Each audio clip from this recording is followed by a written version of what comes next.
Çin yönetiminin Doğu Türkistanlara yönelik uygulamaları İstanbul'da protesto edildi. 23 Nisan Ulusal Egemenlik ve Çocuk Bayramı nedeniyle Çin'deki Uygur çocukların durumuna dikkat çekmek için Saraçhane Parkı'na toplanan yaklaşık 100 protestocu Pekin'e tepkilerini sloganlar atarak gösterdi. ABD Birleşmiş Milletler Büyükelçisi Linda Thomas-Greenfield, 20 Nisan'da Çin rejimi tarafından tutuklanan Uygur doktor Gülsan Abbas'ın ailesinden Ruşan Abbas'la bir araya geldi. Ziyaret sonrasında sosyal medya hesabından açıklama yapan Thomas-Greenfield, haksız yere Çin hükümeti tarafından tutuklanan Doktor Gülşan Abbas'ın güvenliğinden endişe duyulduğunu söyledi.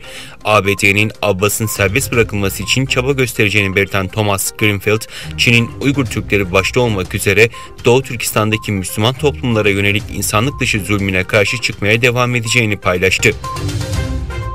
Japonya Başbakanı Kishida Fumio, Çin'in Pasifik'teki ada ülkelerine yönelik hamlelerini yakından izlediklerini bildirdi.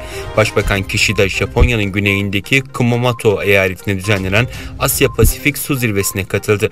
Kishida, zirve kapsamında ülkesini ziyaret eden Tuvalu Başbakanı ile görüşmesinde ikili ve bölgesel ilişkileri ele aldı. Kyodo Ajansı'na göre Kishida ile Natano, serbest ve açık Hint-Pasifik hedefiyle işbirliği yapılmasında fikir birliğine vardı. Türkiye Mart 2022'de Özbekistan'a çimento ve cam seramik ihracatını 2021 yılının aynı ayına göre 4 kat arttırarak $55.000 çıkardı. Bu Türkiye Ticaret Bakanlığı'ndaki trende bildirildi. Bakanlığa göre Ocak-Mart 2022'de Türkiye Özbekistan'a 2021 yılının aynı dönemine göre %27 daha fazla olan $3.454 milyon tutarında çimento ve cam seramik ihracatı yaptı. Türkiye Özbekistan'a çimento ve cam seramik ihracatını önemli ölçüde arttırdı. Çin 18,6 milyar dolarlık bir yatırımla ülkedeki reaktör sayısını 53'ten 59'a çıkarmayı planlıyor. 2021'in sonu itibariyle toplam 54,6 gigawatt elektrik üretme kapasitesine sahip 53 nükleer reaktörü faal durumda bulunan Çin'de toplam elektrik üretiminin %5,2'si nükleer enerjiden sağlandı.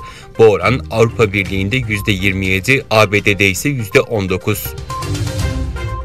Avrupa Birliği kurumları Facebook, YouTube ve Twitter gibi dijital platformların içeriklerinin kullanıcılar için daha güvenli olmasını sağlayacak yasa konusunda anlaştı. AB Komisyonu, Avrupa Parlamentosu ve AB Konseyi Dijital Hizmetler Yasası hakkında yapılan müzakerelerde anlaşma sağlandığı duyuruldu.